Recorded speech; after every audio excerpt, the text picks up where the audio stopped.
KFSR at CMAC present the Central Valley Ledger, a public affairs program featuring stories from all over the Central Valley with Sevag Tateosian, 90.7 KFSR.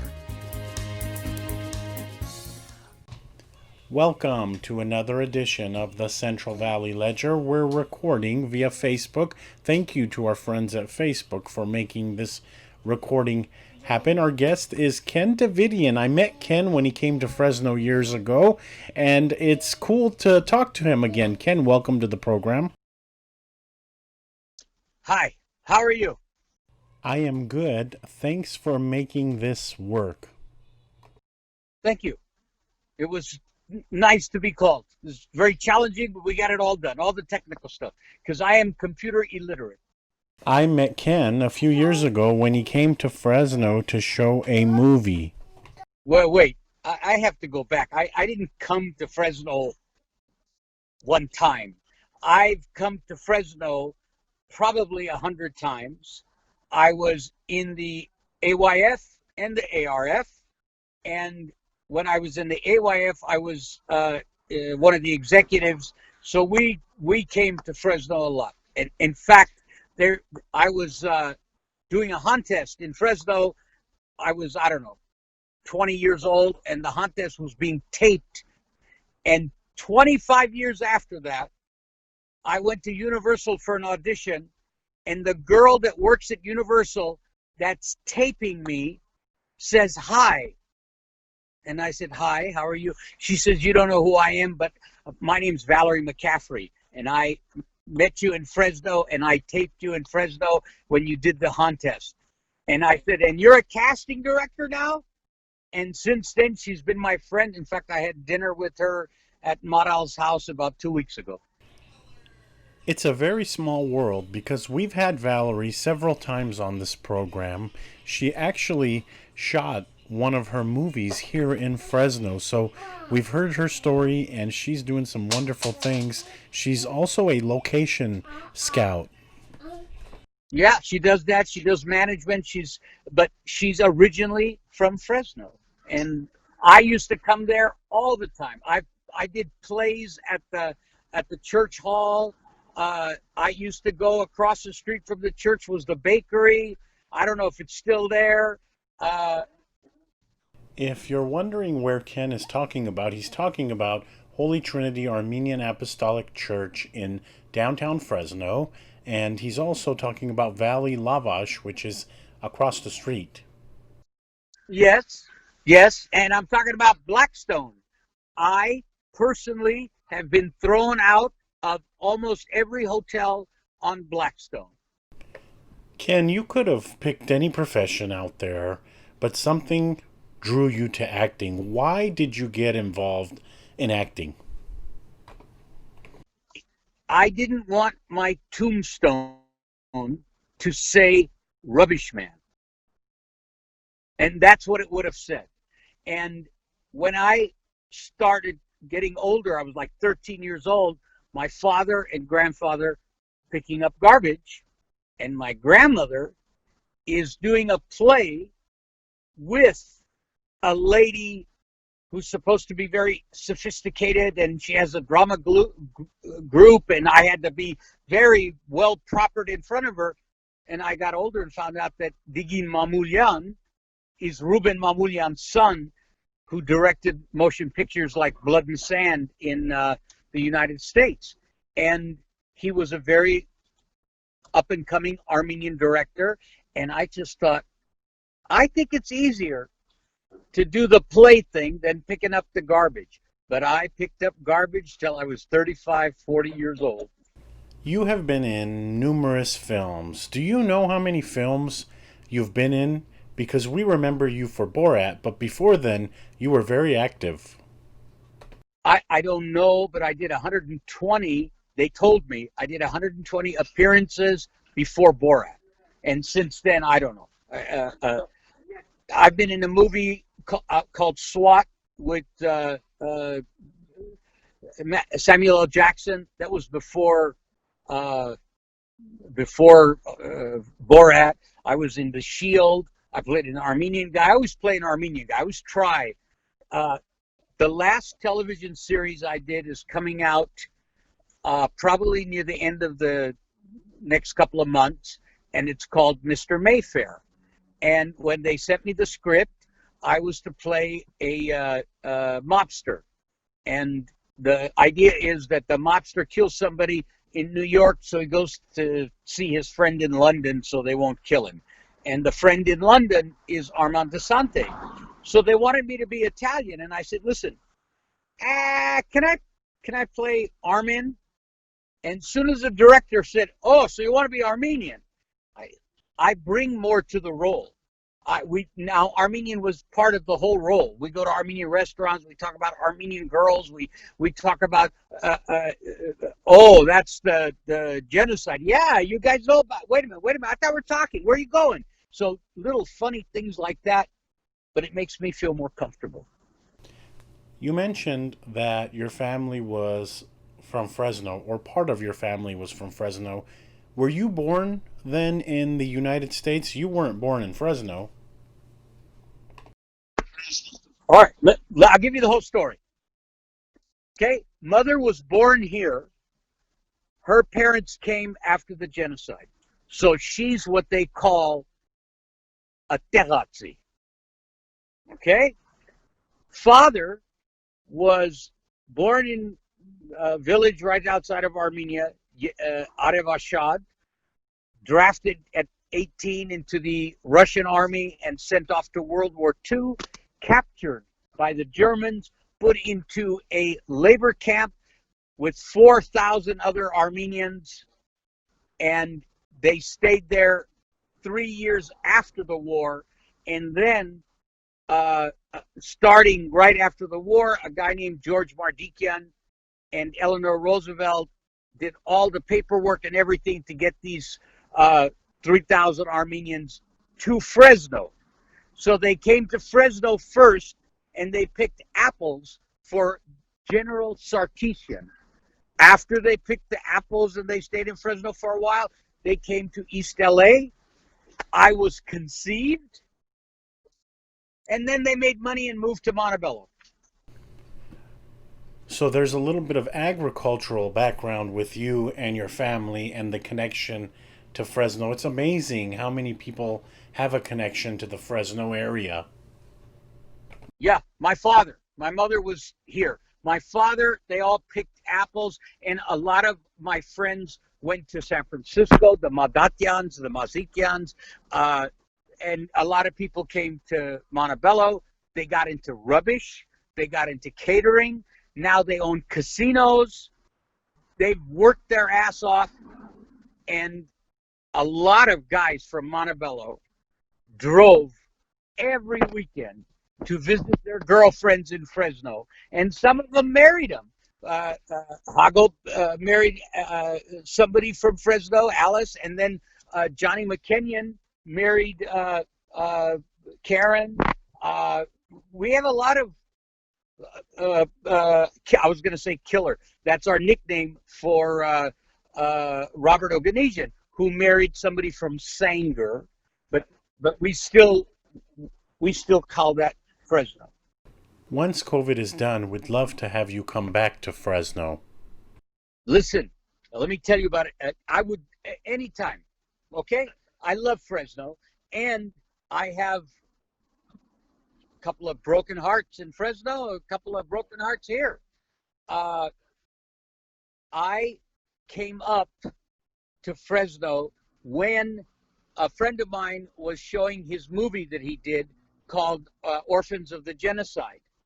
And the girls that were answering the phones were Ken's girls, and they were all AYF Fresno junior and senior when I was around. So Evelyn Kalpatchian, there was so many, Rosie, they all came, Rosie Mugardician, they all came and answered the phones, and PBS said that we would make $3,000, and we made over $20,000, almost $30,000 out of the Fresno community just in that hour and a half. So I love Fresno. Let's shift gears a little bit and talk about another industry that you're a part of, the restaurant business. I have had restaurants all my life. Again, it goes back to I didn't want my tombstone to say rubbish man. So, and restaurants are very good, especially when you're in poverty. Restaurants are great because you know you can feed your children and you're selling food, so everything's fine. Uh, I've opened a lot of these restaurants, and now I'm putting in a bid. So if anybody knows anybody in Las Vegas, or if anybody knows anybody with the Raiders, because we put in a proposal to open a restaurant in the new Raider Stadium, and we want to do a sizzle reel, which is explaining the opening of the restaurant by my crazy family and how we're going to open other restaurants and make that into a reality show. Tell us how you got the Borat gig. I heard you called and your manager called several times. That's it. I called and called. My manager called and called and called, and they said, we don't want to see Ken Davitian. He's an American actor. We know who he is. No, thank you. The last day was an intern, and she couldn't pronounce Davitian. And they were looking for foreign people to play my role. So they'd have didn't speak English. They wanted what I did. And so she couldn't pronounce the name. And she said, okay, I guess he's foreign. Have him come in. And I went in character, dressed like a crazy old man. And the people there was one Armenian guy and 3-4 Middle Eastern guys, and they all knew me. And they said, why are you dressed like that? I said, shut up, leave me alone, act like you don't know me. And they said, oh, you really want this? And I said, you watch. And I got it. I auditioned in front of everybody in character for almost an hour, and they have a tape. When I come, I'll bring you the tape.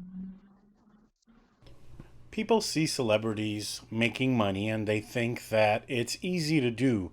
It's an easy lifestyle, but that's not the truth. Life as a celebrity is difficult, correct?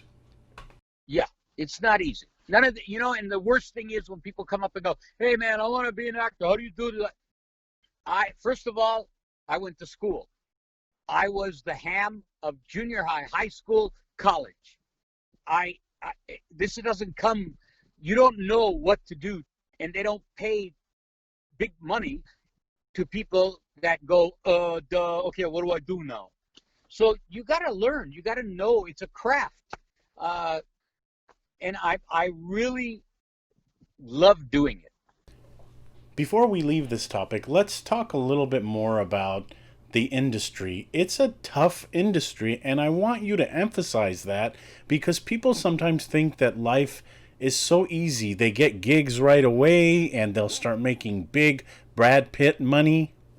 No, it's not easy. It's not easy. Do you think they pay $100,000 it's just for the hell of it because you're cute? You have to know how to do what it is that they want to get done. That's why they audition people. They want to hear the words come out of your mouth. And sometimes the words that they write, when it comes out of your mouth, it doesn't sound right. I go audition, audition, audition. Now, here's the thing that is the difference between making it and not making it. It's called the hard shell, because rejection is the number one thing that happens to you in this business. Rejection, you know how people love their dogs because dogs love them unconditionally? Rejection, rejection, rejection. You go to 10 auditions and you don't get any of them. You get the 11th. And you have to be able to take that. And I had always said in the rubbish business and everything, my mantra was get up, dust yourself off, and keep going. And it's a lot harder when the rejection is because of business, when the rejection is because the landfill closed or because some other rubbish company came and reduced your rate and you have to go there and fight for it. But when the rejection is you, we don't want you because you're too fat, you're too short, you're too tall, you're too skinny. It's you. That's more difficult, and people can't take that. It's very difficult to take. Tell us a little bit about what you're doing in Armenia. I hear you're building a studio in Armenia that's going to be very, very nice. I am trying. I went there 5 years ago. No, now it's 7 years ago. I went there 7 years ago with my producing partner, Sevag Tateosian, and we wanted to shoot something. And when I asked them, how do I get this street closed? The guy who was in charge said, not a problem. I got to call the president's wife's hairdresser. Her brother is a cop. And I said, whoa, I can't do that. You can't do that. In fact, Valerie McCaffrey was one of the people that 3 or 4 years before that shot Lost and Found in Armenia, and found that there is no structured entertainment. They're very, very 19, I don't know what. And so is the acting. So when I went there, I went for I did a seminar, and it was done by 100 beautiful, young, handsome women, men, and they all said the same thing. There's nothing here to do. Get us out of here. And I'm thinking, I can get you out of here, but I can come here. I can build a studio. So I went on the air and I talked about it, explained it. And then I met with the commissioner of culture. And when I explained it all to her, she couldn't understand. And this is like 7 years ago. She couldn't get it. She couldn't figure it out. We have to give tax credit. We have to do this. No. We throw concerts and we throw cultural things. But they got to get out of their own backyard. So I kept doing the newspaper and television. And when the new commissioner came in, his name was Armin Miryan. He came to California. He met with me and Arsen, and he took Arsen back as the first film commissioner to Armenia. And they were supposed to start, and they did all of the rules and regulations of what a film commission would do. They were doing well, and then there was a revolution. Now, it's really, when you say revolution, it scares the holy moly out of every investor in the world. To try to explain to them it was the best thing that could ever happen to the country is hard. But I went back to Armenia. I reintroduced the whole thing.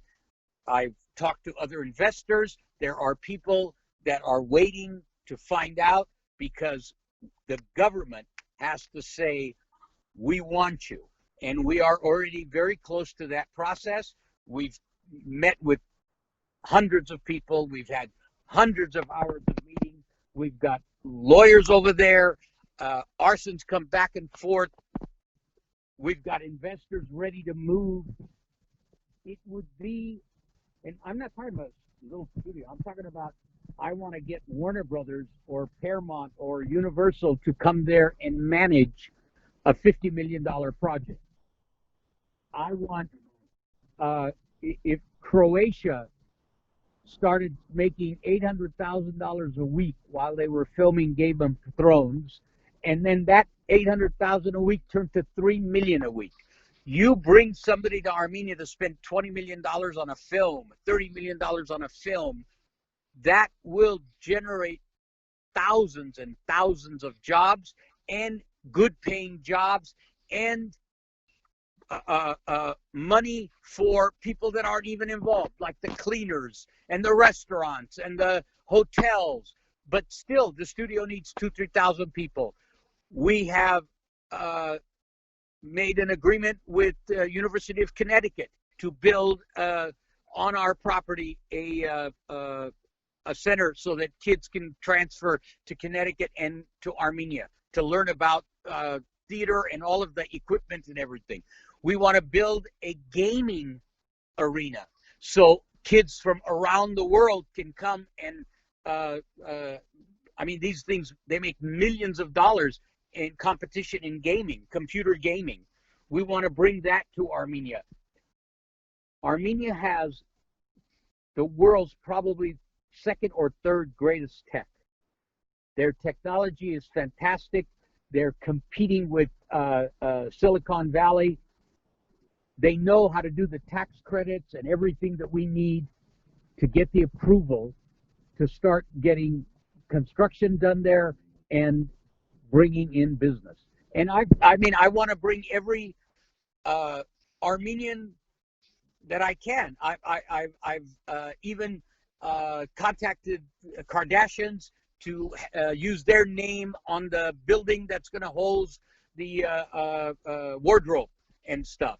We've talked to Ruben Kalpecha. We've got Arthur Sarkeesian. We've got everybody. This is not just everybody wants to help for nothing. They just want to make sure that Armenia is there another 100 years. You mentioned Game of Thrones, and when I went to Armenia, I remember visiting churches, old churches, out in the middle of nowhere, where you had to take a car and then climb, and you would get to the top of the mountain, and you would see this beautiful church. Okay, I have to stop you, because if I don't tell you this, then you're going to say, Ken, why didn't you say something? I came back from London in October. I wrote a treatment about a grouchy grandfather, a beautiful granddaughter, and a wonderful grandmother. And grandmother decides whole family has to go to Armenia, so granddaughter will see where Bobby and Mommy grew up. Mommy dies. I showed my wife the treatment. She says, why does the grandmother have to die? And I humorously said, because I'm always funny, and it's driving guilt on me, I said, because Grandpa's a movie star. I'll be damned if my wife didn't pass away January, 2 months after she read this.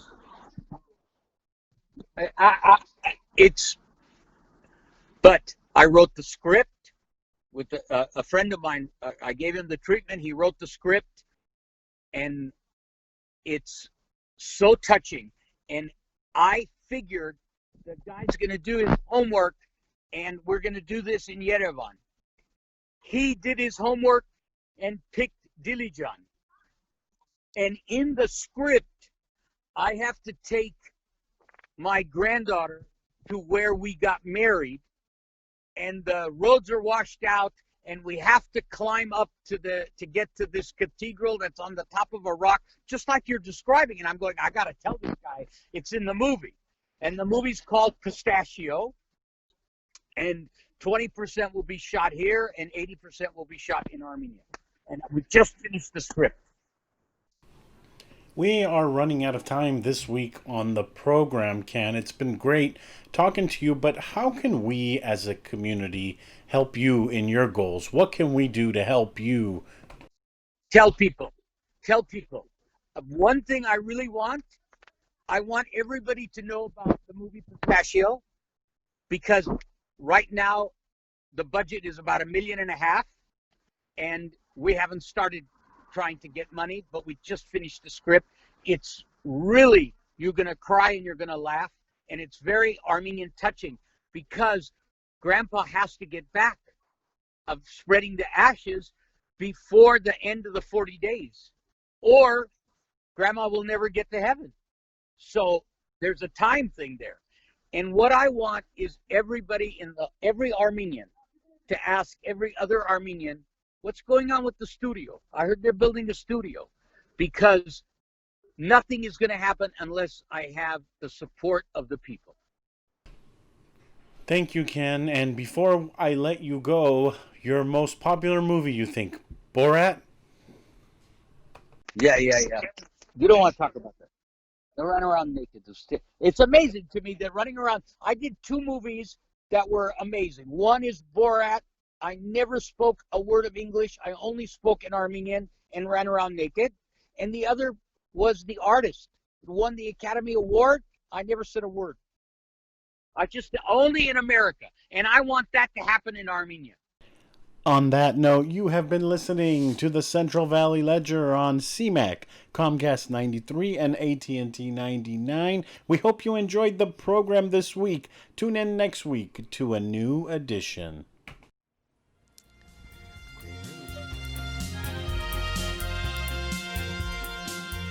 KFSR and CMAC present the Central Valley Ledger every Sunday morning at 11:30. For a complete program schedule, visit kfsr.org.